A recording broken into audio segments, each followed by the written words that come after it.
Monólogo inicial, meus queridos amigos, como vai nossa pré-candidatura presidencial, tá? Vai bem, obrigado.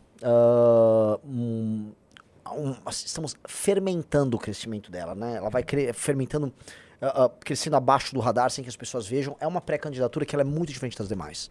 Eu tava conversando com, não vou falar quem, né? Mas um desses estrategistas políticos são contratados por campanhas e por bancos pra ficar falando. E aí o cara basicamente falou, olha, muita gente não levava a sério a sua pré-candidatura porque a gente não via você falando dos assuntos do que os outros falavam. Lógico, né? Por isso que os caras têm avaliações assim, olha, há uma terceira via de direita que precisa surgir, então o Ratinho é isso. O Ratinho nem existia direito em redes. Mas o Ratinho... não, agora o Zema falou do STF, tudo bem. Mas isso é como se fosse uma camada externa de discussões e há uma coisa chamada Brasil. E nós estamos trazendo propostas para o Brasil, República Federativa do Brasil. E as discussões que acontecem no Brasil, as discussões no interior de Santa Catarina, as discussões no sul de Minas, as discussões no Maranhão, não são exatamente só STF o dia inteiro. E não é que o STF não é importante, lógico que é um dos temas mais importantes hoje, mas ele é um dentre muitos temas. E ele não é mais importante do que outros temas. O que eu quero dizer é, quem é mais perigoso pro Brasil, o STF ou as oligarquias corruptas e o modo de se fazer política no Brasil? Você desculpa, o STF é um problema crescente, mas é um problema desde 2012, 2013. As oligarquias corruptas que administram o Brasil e o modo patrimonialista tosco de se fazer política no Brasil existe desde que o Brasil é Brasil. Uma coisa tem séculos, outra coisa mal e mal tem 15 anos, por aí.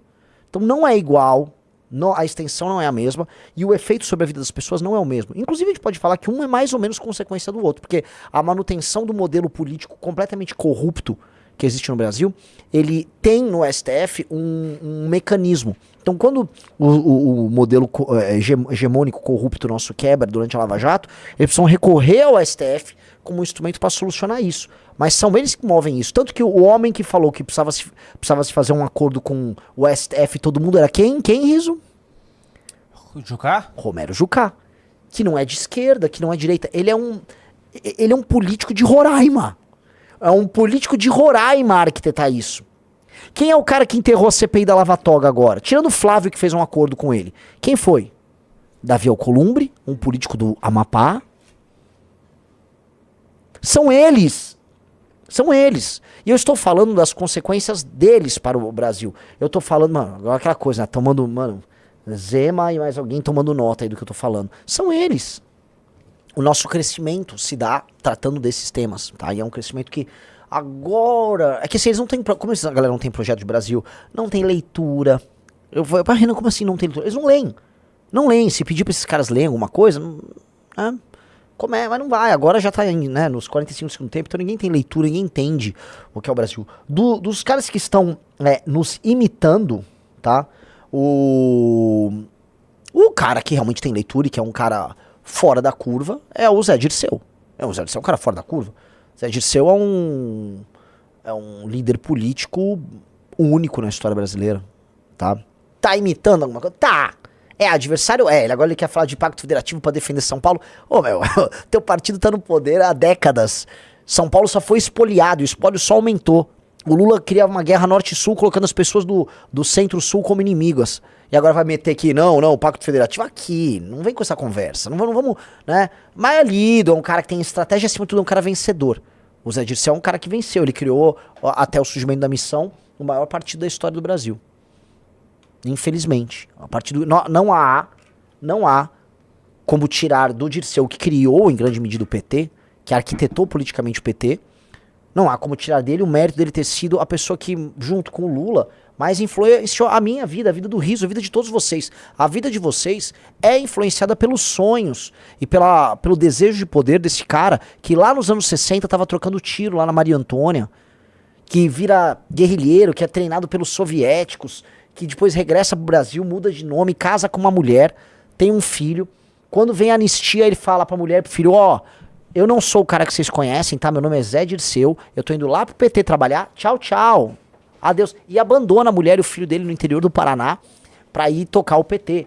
Tô falando de um cara que tem uma tenacidade, uma força de vontade, uma energia no projeto nesse nível. Tô falando de um cara que monta o PT, faz o PT crescer, vira ministro da Casa Civil do Lula, segura a bronca, puxa a cana pelo PT 2 vezes, não entrega a ninguém.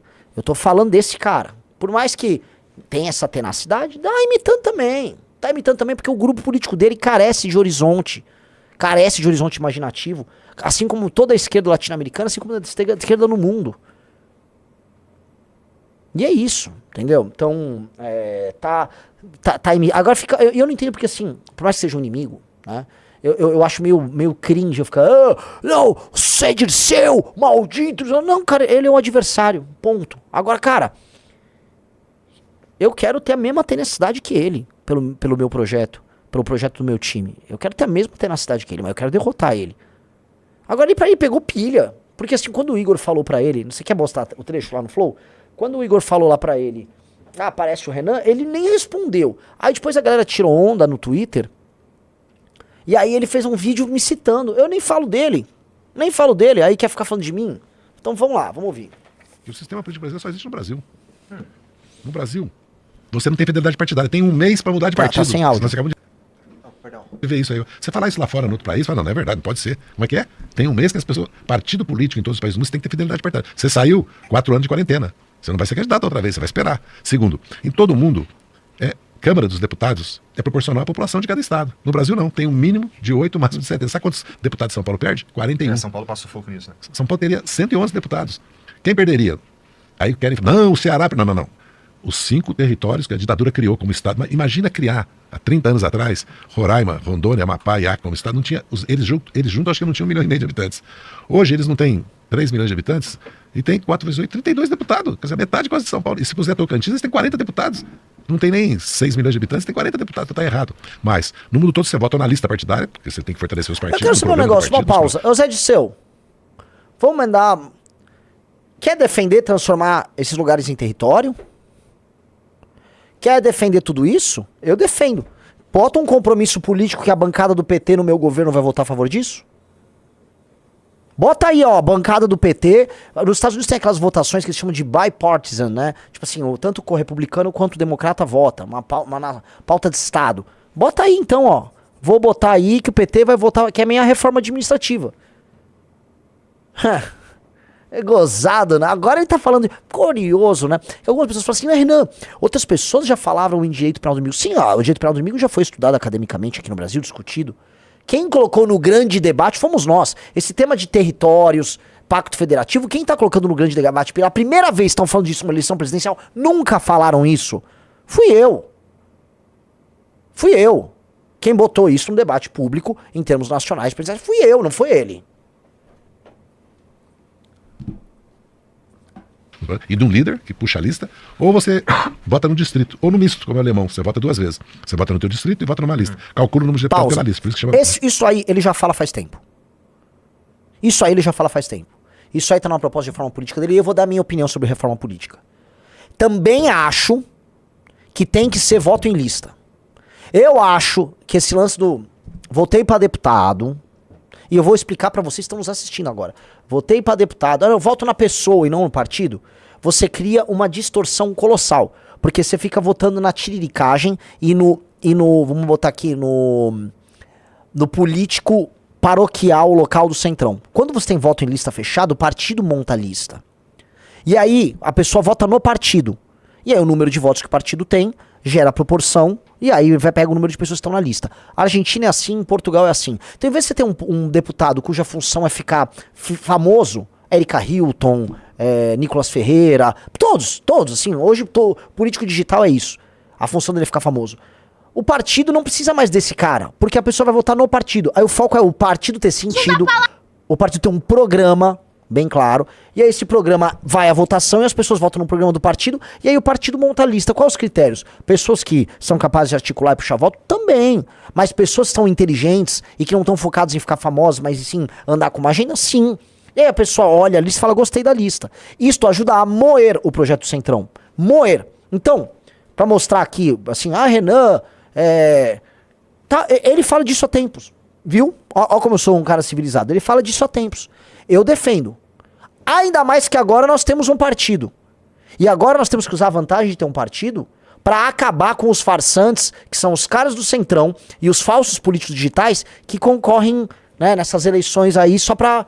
que é o caneta azul. Com o voto em lista, entenda o negócio, com o voto em lista fechada, não tem caneta azul. Aí não precisa ter É isso, não precisa ter todos os candidatos influencers. Não precisa. Entendeu? Eu gosto da lista fechada. Tá? Faça uma pergunta pra galera na chapa. Aí lá na live. A chapa. Você prefere voto de lista aberta ou lista fechada? Historicamente, a gente vota na lista aberta. O que é lista aberta? Você escolhe um candidato num partido e vota.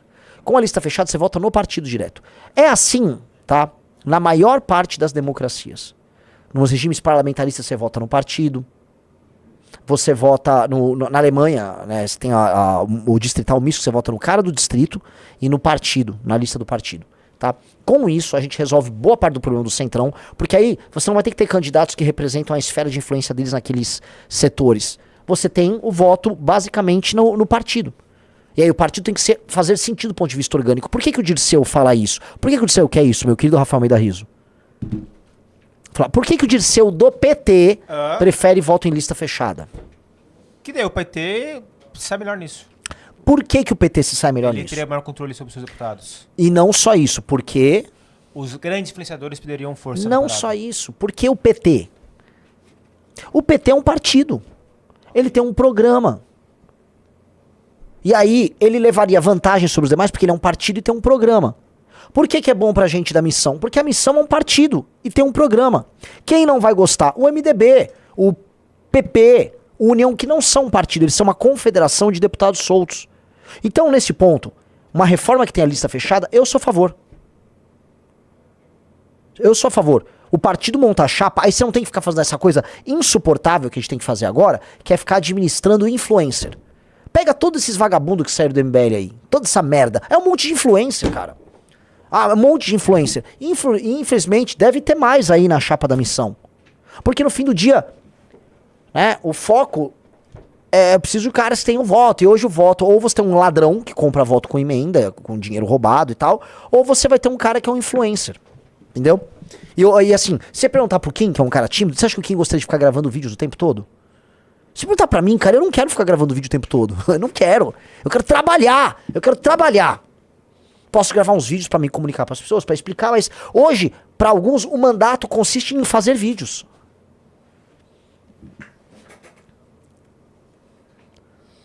Entenderam? E aí você tem agora os deputados que já entenderam que fazer o mandato não tem nada. É gravar, mandato é gravar vídeo. Por exemplo, o Nicolas Ferreira, que tava comemorando agora que ele é um influencer maior do que a Virgínia. Triste, doentio ao país em que um deputado federal com nenhum trabalho útil pelo Brasil é o maior influencer de todos.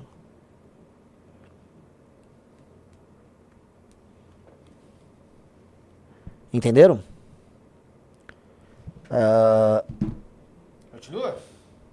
A lista fechada ganhou, né? Nós somos um partido agora. Com a lista fechada, a gente tranquilamente estouraria de votos já na primeira eleição. A gente seria um dos 5 maiores partidos já na primeira eleição. Entenderam, galera? Ninguém votaria... eu vou votar no União Brasil. Eu gosto muito das propostas do União Brasil. Ninguém votaria. Então a lista fechada é um caminho pra gente seguir. A Argentina lista fechada, Portugal lista fechada. Entendeu? Acho que temos... acho que temos algo aí pra se discutir. Então, Dirceu, vamos lá. Né? Ou vamos falar o Renanzinho da Vila Mariana aí. Né? Lista fechada. Agora, a gente vai entrar com todos esses projetos. Eu quero ver se a bancada do teu partido é favorável. Se teus governadores aliados do Centrão lá do Nordeste, vão querer uma revisão do Pacto Federativo. Porque tem que rever. Que vão criar a política de metas que eu tô querendo colocar para todos os estados, em que há um desmame. Não dá para o governador do Maranhão ficar recebendo dinheiro o tempo todo, não melhorar em nada a vida das pessoas, a galera migrar do Maranhão para outros estados, a galera dos outros estados paga a conta disso, não tem dinheiro para investir na própria infraestrutura e o governador do Maranhão não precisa fazer lição de casa, ele só precisa usar o poder político superior dele, porque é desproporcional, para ficar apertando o governo federal para ter mais dinheiro. É isso que é a Federação Brasileira. E esta merda não faz sentido nenhum. É uma desgraça. E desculpa, quem tá colocando isso no debate público não é você, Dirceu. Não é, nem de longe. Não é, somos nós. Ponto. Tá? Mas, eu fico feliz. Fala, igual o Zema quer ficar falando das minhas pautas. Fala também. Pode falar. Pode falar. A gente já tá pautando debate público sem ter ganhado. Isso é ótimo. Isso mostra que nós somos a fonte de água mineral. Nós somos a água que eles vêm beber. Pode vir beber aqui na nossa fonte. É uma fonte inesgotável. As melhores ideias, as melhores mentes estão aqui. Vocês estão velhos, vocês estão cansados. Vai ter que vir beber na nossa fonte, sim. Entendeu? E é assim, a gente já tá pautando a imaginação de vocês. Lembra quando eu falei, vamos montar um partido e vamos criar um projeto em que as ideias irradiam da gente? As ideias irradiam. No fim do dia, por mais que eles são adversários, eles admiram a gente. Você acha que o Nicolas, no coraçãozinho dele, não tem uma admiração ferrada? Pra ter que imitar palavra por palavra do que eu falo? Tem uma admiração gigante. Gigante, é doentio. Você acha que o Zema, quando imita com a equipe... Eu acho que o Zema nem sabe, tá? Acho que ele só faz o que a equipe manda e a equipe fica assistindo. Acho que o Zema é um perdido. A equipe dele, sim. Os demais também, normal. Né? No fundo, copiar é a maior é o maior dos aplausos, né? Quando você imita alguém, não tem homenagem maior. Renan, como lista fechada sairia um Kim? Quando a gente não tinha partido, aí eu tô sendo ultra maquiavélico. Quando nós não tínhamos partido, a gente tinha que se infiltrar no sistema vigente até a gente conseguir um partido. Ok? Não era o melhor sistema. Eu já falava que não era o melhor sistema, um sistema ruim. Já defendi o distrital misto ou o voto de lista fechada. Agora que a gente tem um partido, ou seja, agora que o nosso caminho tem uma ferramenta, vamos todo mundo por lista fechada. Ponto.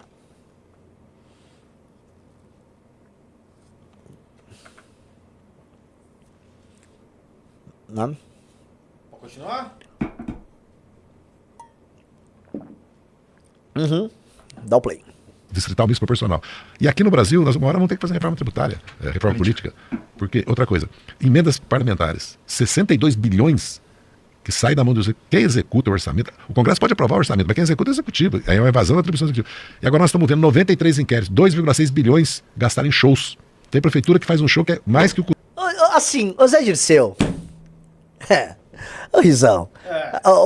Quem está falando exatamente... Ele tá indo no detalhe. Falar que não tá copiando o discurso... Ô Zé... Pô... Não força a mão. Não força a mão. É ou não é, Rizô? Pelo amor de Deus. Pelo amor de Deus, cara. É força a mão. Não força a mão. Ele seguiu um roteiro ali, seu. É, cara. Não força a mão, brother. Serião, serião. Custeio, investimento todo de saúde, educação e segurança do município. Então, começam a surgir as deformações. Então, tá parecendo o Renan Santos, falei isso aí que tá falando, hein, cara. Ele dá risada e ele não fala nada. Dá uma olhada na cara dele. Tenta dar um zoom. É que não dá pra dar zoom, né? Que é uma risada tipo, sim, mas não vou falar disso, né? Não vamos comentar. Santos, falei isso aí que tá falando, hein, cara. Aí eu já apalhei o cobor da risada. É o Dirceu olhando pra ele rindo. Olha ali a risadinha safada. precisa de uma reforma. Aí a gente precisa de uma reforma. Sim, Dirceu. É a minha reforma. Bota a tua bancada pra votar no meu governo. Tem um problema, eu sei que o PT vai eleger deputado. Pode votar a favor da minha reforma. Não tem problema nenhum. Tem problema nenhum. Até porque é uma reforma, se você tiver um mínimo de senso patriótico que quiser levar o Brasil do Centrão, se quiser supostamente cumprir parte do ideário original lá do PT, de enfrentar essas oligarquias corruptas que eu vou destruir, então, meu amigo, vota a favor aí. Pode votar a favor. É ou não é? Tô errado? Tô certo ou tô errado? Tá certo. E o que acontece? O Dirceu, o Igor pegou ele no pulo, ele não soube responder aí. Aí ele faz, o que ele faz? Aí ele vai no ambiente do Twitter e aí ele faz uns posts, o MBL está chocado. Ninguém tá chocado nada, Zé. Ninguém tá chocado. Você nunca falou de compra de votos através de shows. Você não defendeu que São Paulo estava sendo roubado no Pacto Federativo e quando o seu partido ficou no poder de 2003 a 2016 e agora de 2023 até 2026... Vocês não moveram uma palha pra isso. E você é muito influente no PTC, não adianta fingir que não é. Então não vem com essa conversa mole. Que é conversa mole. Nunca fez nada. Nunca fez nada porque nunca interessou. Porque como o povo de São Paulo e do Centro-Sul não votava no PT, era conveniente trabalhar com um pacto federativo em que vocês compravam o apoio do Nordeste. Que foi assim que vocês ganharam as eleições. E montaram a estrutura, tanto que o partido de vocês cresceu foi nos estados do Nordeste, fazendo acordo político com as oligarquias locais. Foi em Pernambuco, na Bahia, Piauí. Vocês fizeram isso. Só no Norte começou a dar caca, né? Que o PT até tinha alguma coisa, mas começou a se embaralhar todo lá. Então, slow down, take it easy.